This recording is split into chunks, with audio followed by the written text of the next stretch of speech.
Hello, welcome back to another pen talk. Thank you very much for joining me as I explore the amazing, incredible, large, wide world of pens. And yes, one of the largest pens that I have is sitting right here. The focus of this review, the Junlai Wingsung 930. Just to put things in perspective, here's a 9019, here's a 630, and here's a P129, I think. Sorry, Moonman, Wingsung Jinhao Junlai. So we're going to explore this pen, look at it, talk about it, write with it. As you can see, these two pens, length about the same, the distance, the difference is the diameter. Piston fill, piston fill, piston fill. That's the other thing they all share in common. Cartridge converter. But it has that extra large converter in it, which holds probably as much ink as these piston fillers hold. I haven't measured the 930 yet, but we will. You know, these clips are all pretty much the same. Here we have, I think, a nice design with the little ball clip. They all have that cap band engraved with identification, which is also very nice. So the crabs are saying, let me hold up the pen, let me hold up the pen, let me hold up the pen, but no, we're not going to do that. My soap dish here works well to hold these very large pens because my other corrugated pen devices just won't accommodate these very large pens. So sit back, grab a beverage, and join me in the big pen review. Came in a recognizable form, but certainly a very large box. Nothing that spectacular about it. Yes, it has a broad nib. Inside is a very specific instruction manual, all in Chinese, no English, which may indicate the marketing for this pen and where it's primarily shown. Gives you basic instructions, and I really like to put some silicone grease on those threads. Good design, just needs a lot of translation. And what's very, very nice is they also give you this tube of silicone grease because the instructions show you to use it. If you do take the piston apart, lubricate those piston rings. So besides visually being big, the pen feels big. Here's the weights. For the size of the pen, I think those are good weights. I wouldn't want it to weigh any more. Some people didn't like the 9019. They thought it was light, even though it weighed the same as a Montblanc 149.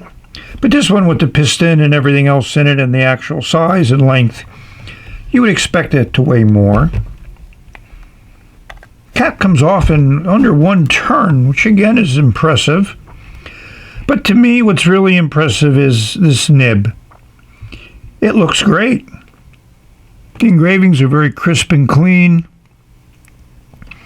We have a date there, not the height of a mountain.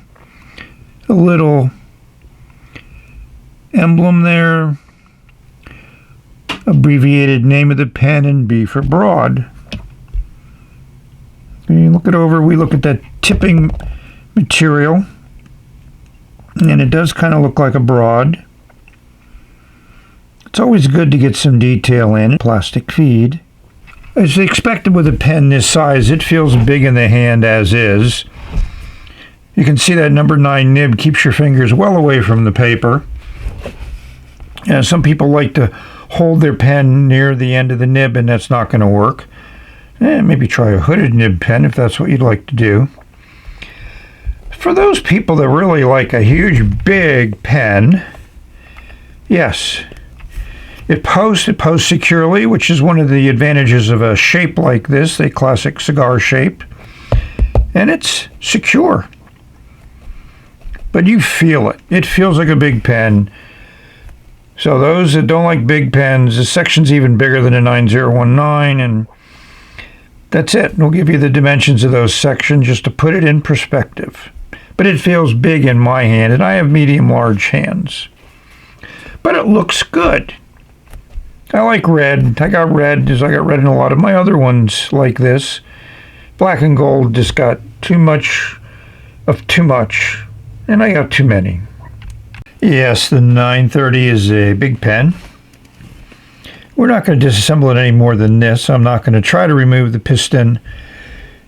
It is flat spots there. You need a 10 millimeter wrench, a thin 10 millimeter wrench to be able to unscrew it. The main reason why I'm showing you this is because the number 9 nib unit just unscrews. Classic design. If you didn't know any better, you'd not know that that was a number 9 nib. So let's show it next to a number 8, which at one time was a pretty big size nib. But then if we bring in a number 6, we'll put things in perspective. Like I said, it's almost double the size of the number 6. Number 9. Number 9. So some might ask about the feed on this number 9 nib. So it's injection molded. Here's that little indent that'll give you the cavity in the mold that it was molded in. A lot of really fine fins. I'm never really certain why they put so many fins on some feeds and no fins on other feeds, and they all seem to work pretty much the same. At one time I remember seeing a video of the science of designing a feed. It was pretty boring. But you can see that it is a broad nib. What ink is always a good question. I've used this ink a few times in the past, and I haven't enjoyed it as much as I expected to. But let's see how it might work in that number 9 nib. From the flushing, it seems to have an excellent flow.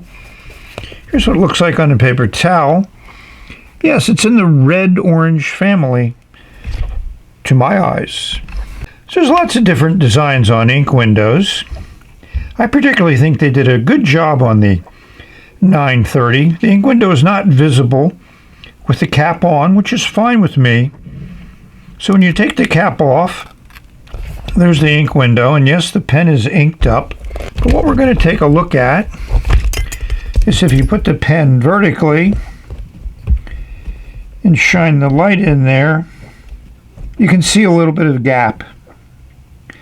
Not extremely visible here. And when you turn the pen, there you can see a little bit of a gap. And then when you turn it, when the ink flows in, the gap seals up.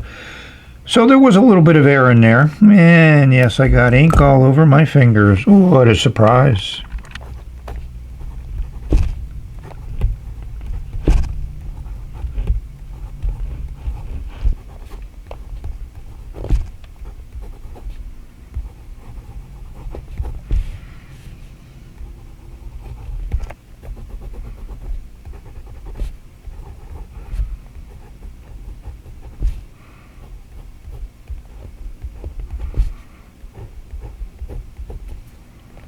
Let me just say, the first time this nib touched paper after I inked it, I was blown away. It feels incredibly good on the paper. It's smooth with just a hint of feedback, which is exactly what you like. It just feels good no matter what angle you hold at, how you write. It's an impressive nib. And this Fire Opal ink looks really good, which is what I'd hoped for. It's definitely on the wet side, which is what I expected. It does have a little bit of bounce to it, a little bit of softness, which I like. I think the nib is perfect. But to me, your fingers are so far away from the paper, it changes the way I write. It's probably about, a quarter of an inch or 6 millimeters further away than I'd like to be. Can I get used to it? Absolutely. That's one of my mantras. Adjust to the pen. Don't expect the pen to adjust to you. So like I said, first writing, amazed. Will I write with it a lot? I don't know. It depends upon how comfortable I can get using that large nib. So we've come near the end of the video review of this amazing pen, the 930. You know, it is May after tariffs have kicked in the United States, so who knows what it's like. I'll do a check and put up some examples that I find for those that might be interested. So do I like the pen? Yes. Do I love the pen? No. And the reason is nib is something you need to get used to. I know there's a lot of interest in big nibs, and yes, they are pretty, and yes, they do look nice, but do they write better than any of the other nibs? And the answer to me, and in my experience, is no. And that's a very strong no. Like I said, your fingers are far away from the paper where the nib is touching, and it's something I need to get used to. It's not what I'm naturally comfortable with. And, you know, all the other pens that I write with, I'm able to hold it exactly where I want to hold it, except for those triangular lamy style sections. But I'm glad I have the pen. I'm glad I was able to buy it when I did. And it does look good. It's well made, feels substantial, feels high quality. And, you know, if it's a number 9 nib you're interested in, I think this is definitely a good buy, maybe. Again, I'll check. Hope this video found everyone safe, healthy, and happy. Enjoying your pens, whatever pens they are. Enjoying watching people like me talk about pens. If that's something that you enjoy, I like it because I enjoy talking about pens, and it's nice to have an audience. So with that, I'd like to thank everyone for watching. Have a phenomenal day, and we will say bye-bye-bye-bye.